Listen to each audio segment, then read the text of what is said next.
In this video, we'll show you how to transfer crypto from Trust Wallet to your Kraken account. First of all, you need to open your Kraken account and get the wallet address.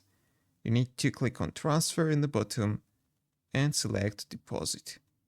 Right here, you need to choose the cryptocurrency you want to receive from your Trust Wallet account. For example, USDT.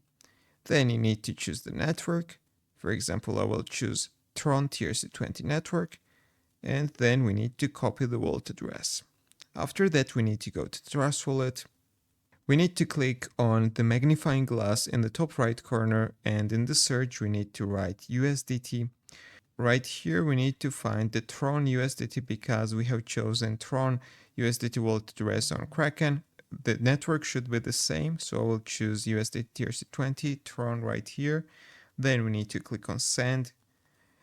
In the address, we need to paste the address we just copied from Kraken.